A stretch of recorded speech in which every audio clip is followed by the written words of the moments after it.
Si PSM ini adalah karakterisasi yang fungsinya untuk melihat bagaimana sifat magnetik suatu material. Oke.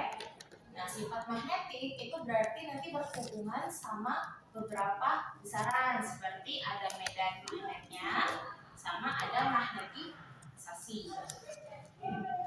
Si medan magnet sama magnetisasi itu ada hubungannya. Itu nanti dilihat pada grafik yang namanya ini grafik histeresis. Boleh aku sedang jelaskan? Oh, ya. Jadi yang teman-teman tahu dari VSM itu apa? Kepanjangannya dulu apa sih? Kan kita mau VSM nih. VSM itu sendiri apa? Boleh proses deh, boleh proses. Vibrating sample magnetometer. VSM. Jawabnya aja.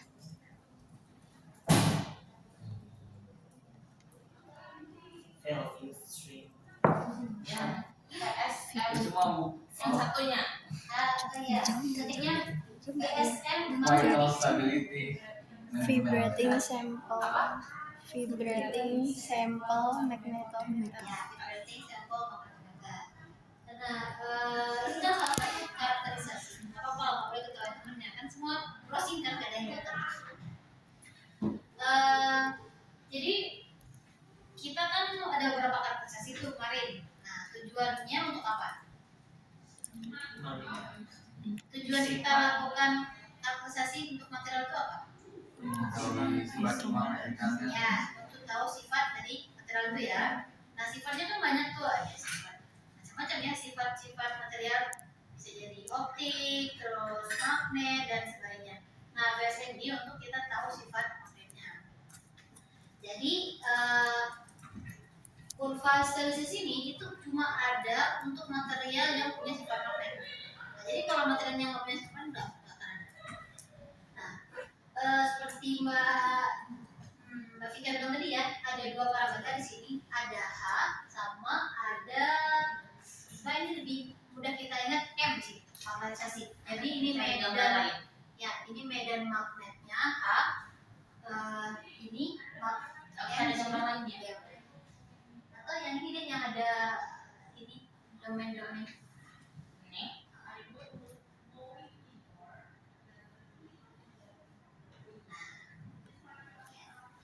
Jadi ini H, medan eksternal, ini ada M, magnetisasi.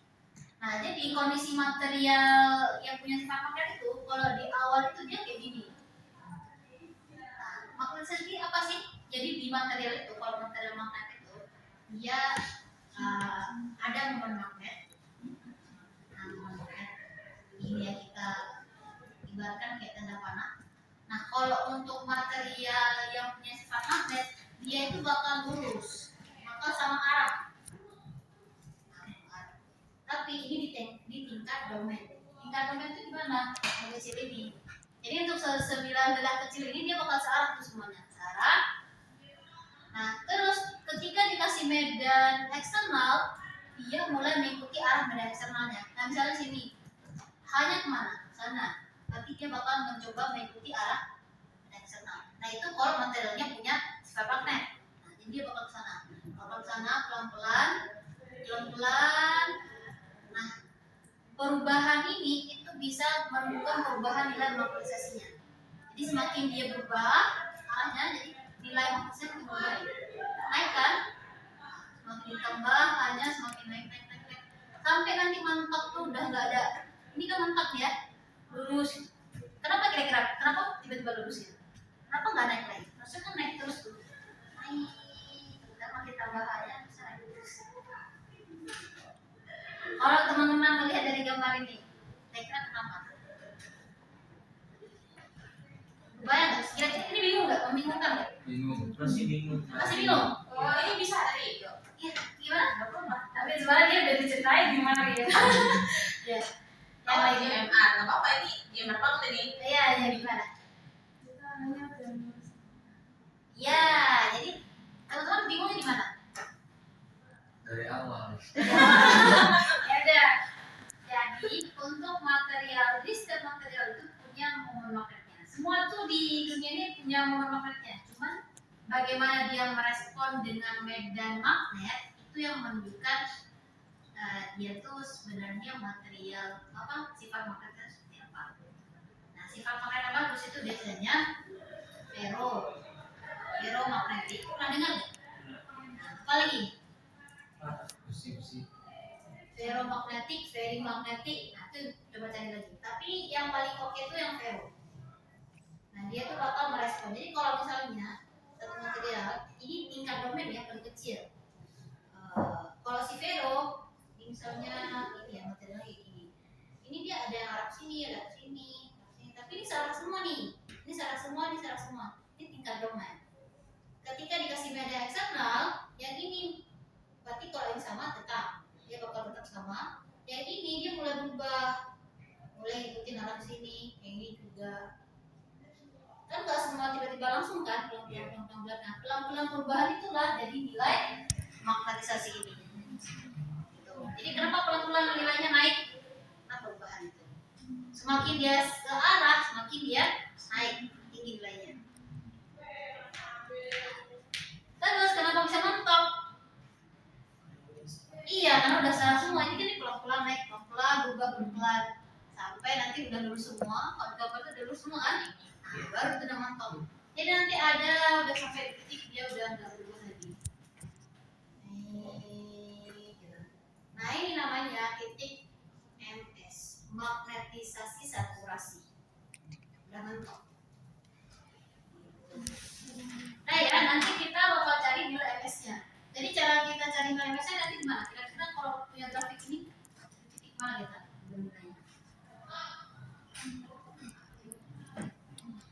Paling maksimum ya? Ya, nanti kita cari titik paling maksimumnya.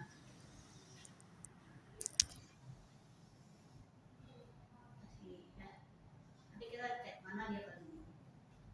Nah, terus untuk material yang punya sifat magnet, ketika kita ini kan udah ada hanya ya. Ketika hanya kita hilangkan, kita mau nolkan lagi tuh. Mau kita turunkan. Tadi kan kita kasih hanya kan. Pelan-pelan hanya. Nah, sekarang kita mau nolkan lagi lah. Hanya kita taruh sini. Itu dia nggak akan langsung balik ke titik awal. Makanya nanti nilai magnetisasinya nggak ke sini, nggak anjlok sini. Tapi nanti ada titik tertentu. Nah, ini namanya MR, magnetisasi remanen, sisa. Jadi bisa bilang kayak masih ada sisa, ternyata dia nggak balik lagi ke posisi awal. Misal tadi dia kita kayak gini ya, tadi ada di sini, ada di sini. Terus pas kita kasih medan eksternal dia udah lurus semua, ternyata dia nggak balik kayak posisi semula ini enggak.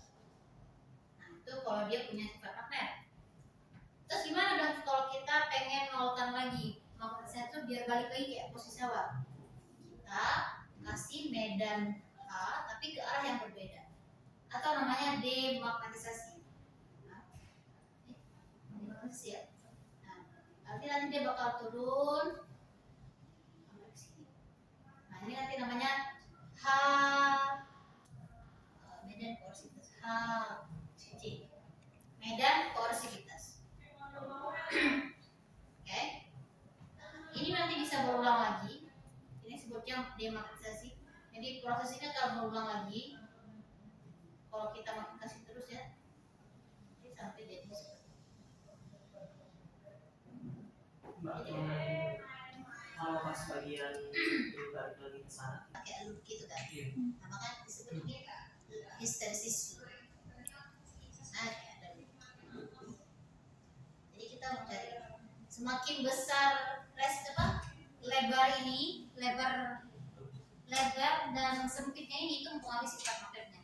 Semakin sempit itu menunjukkan semakin bagus magnetnya. Jadi nanti ada namanya superparametric dan sebagainya. Oke, teman-teman, ini dulu.